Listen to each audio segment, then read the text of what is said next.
ہمارے کراچی میں ایک ٹولہ ہے گروپ ہے ہمارے رضویہ میں جہاں میں رہتا ہوں، وہاں بھی ایک دو لڑکے وہاں پر ہیں، وہ کہنے لگے مولانا میں کبھی مسجد میں نہیں گیا۔ بہت اچھا، کہنے میں کبھی مسجد میں گیا نہیں۔ میں کہا کیوں؟ کہنے لگے مولا کی قتل گایا۔ معرفت دیکھیں، معرفت کہہ رہا ہے کہ میں مسجد میں نہیں گیا کیونکہ مولا کی قتل گایا، قتل گاہ میں جائیں ہم۔ میں نے کہا اچھا تم بہت صاحب معرفت ہو، بہت صاحب معرفت ہو، تم اس لیے مسجد میں نہیں جا رہے کہ مولا جو ہے وہ مولا کو قتل کیا گیا، قتل گاہ ہے۔ تو ہم میرے سوال کا جواب دو کہ تم اپنے آپ کو صاحب معرفت سمجھ رہے ہو کہ میں قتل گاہ میں مولا کی کیسے جاؤں؟ مجھے یہ بتاؤ کہ مولا علی علیہ السلام کو پتا تھا یہ نہیں کہ مجھے قتل کر دیا جائے گا؟ تھوڑا سا جانتے ہیں، میں نے پہلے عرض کیا کہ میں شور نہیں کروں گا، ممبر نہیں توڑوں گا، زور نہیں لگاؤں گا، رانے نہیں پیٹوں گا، میں سیدھی سیدھی عرض کروں گا اور کبھی بھی نہیں کروں گا، گلا ٹھیک ہوگا تب بھی نہیں کروں گا۔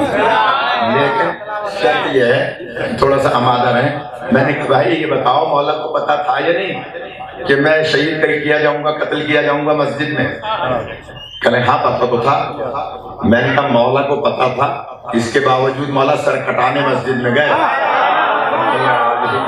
جملہ کہوں، میں نے کہا مولا کو پتا تھا وہ سر کٹانے مسجد چلے گئے، تم سر جھکانے مسجد نہیں جاتے۔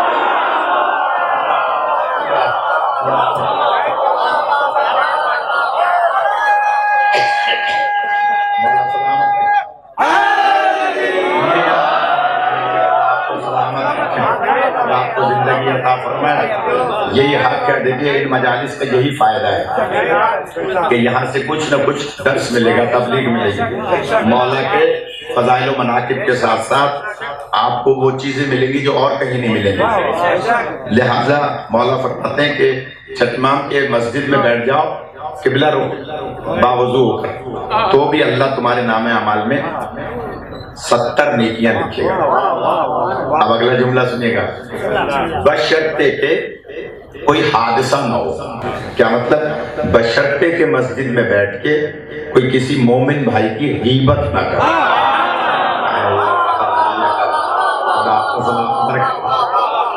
کسی مومن بھائی کی غیبت نہ کرے۔ اگر مسجد میں بیٹھ کے اس نے پڑھ کچھ نہیں رہا، غیبت کر رہا ہے، تو پھر بم دھماکہ ہو جائے گا۔ کیا مطلب؟ غیبت کا دھماکہ ہو جائے گا۔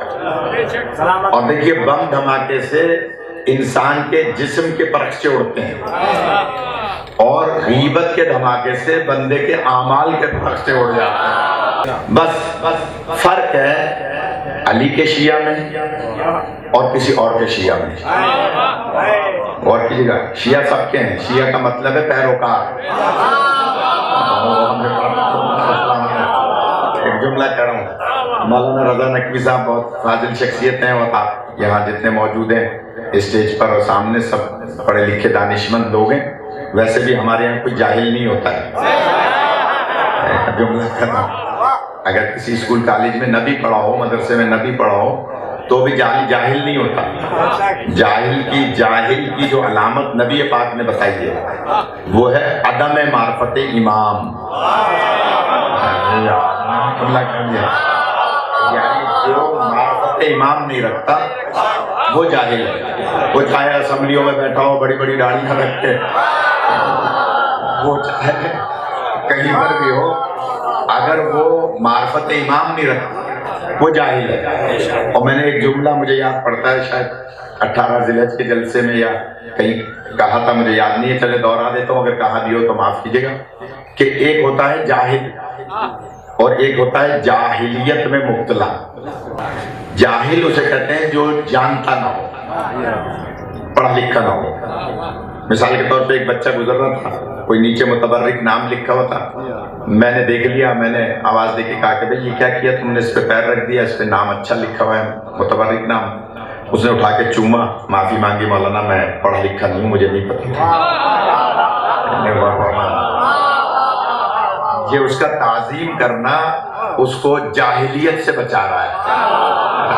جملہ آپ کو سلامت رکھے، یہ اس کو چوم کر تعظیم کرنا اس کو جاہلیت سے بچا رہا ہے، لیکن وہ بہرحال جاہل تو اس معنی میں کہ پڑھا لکھا نہیں۔ جملہ بدل رہا ہوں میں، اگر پرویز بھائی آمد آئے، جملہ بدل رہا ہوں۔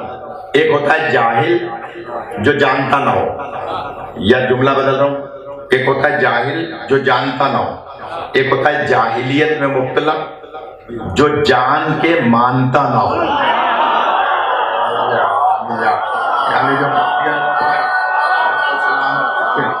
خدا آپ کو زندگی